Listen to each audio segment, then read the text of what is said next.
it's one big family. When all the people in the world would make music together, the world would be a different place.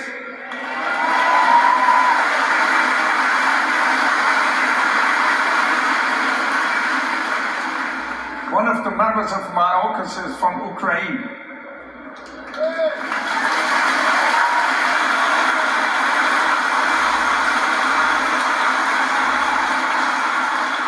She is a girl in my choir.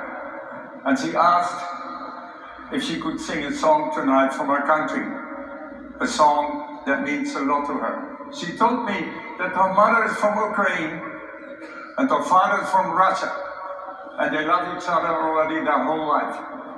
Give her an enormous applause. There she is from Ukraine, Anna Rita.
Ladies and gentlemen, please look at the right. There you will see my first percussion player.